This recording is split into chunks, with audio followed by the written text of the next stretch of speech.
Hozir ijtimoiy tarmoqlarda ba'zi bir blogerlarni postlarini o'qib qolamanda, bizani Xorazmda blogerlar emas, boshqa bir viloyatdagi blogerlarning postlarini o'qib, soching dik bo'lib ketadi-da prosta. Har bir postida qachon qarasa har bir postini o'qisang nolishlik, ya'ni siyosatdan noroziligini bildirib yozadilar. Yaqibi bloger sifatida chiqib, lekin agarda shuni borku, ko'lashtirib qarasang, hech yerda o'qimagan, koridorda maktabni bitirgan bir blogerlar bo'lib chiqadi. Xafa bo'lmasin, men ayrim blogerlarni aytayapman, har bir postida prezidentning nomini tilga olaverib, u nima desam ekan, bu o'ziga qarshi ishlaydigan bir jarayon deb o'ylayman.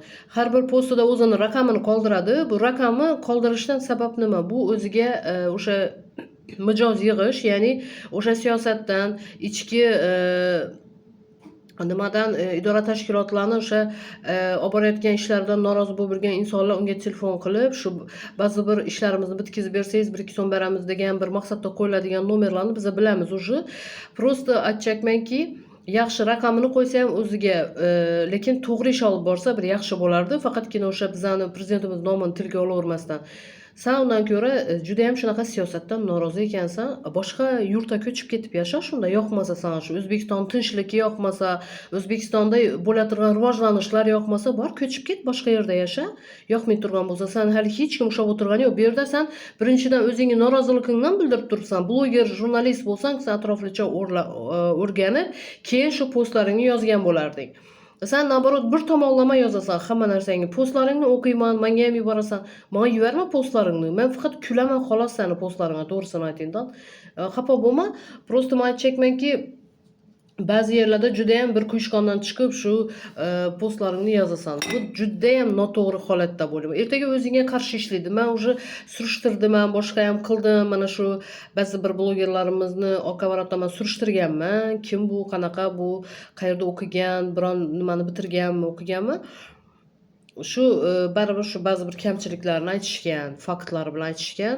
Keyin men indamay qo'yaverdim. Mayli, o'zimizga o'xshagan baribir shu ijtimoiy tarmoqlarda bizga o'xshab postlar qo'yib kelyapti, xalqni baribir nazarida deb. Endi lekin juda ham oxirgi paytda postlari quyishqondan chiqib ketyapti-da, to'g'risi. Shuning uchun ham hurmatli fuqarolar aytmoqchiman, har xil blogerlarning postlarini ishonavermanglar, iloji bo'lsa like bosmanglar. Like bossangiz, sizlar ham shu sherikdin bo'lib ketasizlar.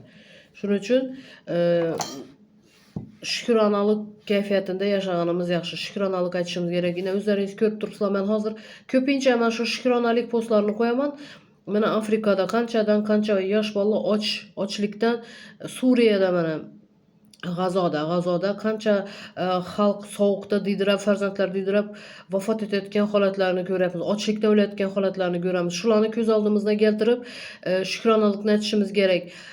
Bize baribir jannat makon yurtda yashab turibmiz, ishonaveringlar. Jannat makon yurt. Ozgina masalan ishlasang pul topiladi. Prosta ishlamagan odamlar uchun pul yo'q. To'g'ri tushunamiz. Sud tizimlarida, organ tizimlarida ba'zi bir joylarda o'sha guruch kurmaysi bo'lmaydi degandek, o'sha mayda xodimlari ba'zi bir ijrolarni amalga oshirmayotgandir. Lekin bunaqa vaziyatlarda albatta bu negativni, albatta bizning prezidentimizning nomini qo'shish shart emas-da, shuni. Men shunaqa deb o'zimcha hisoblayman, bu meni fikrim. Yozsin, yozmasin emas.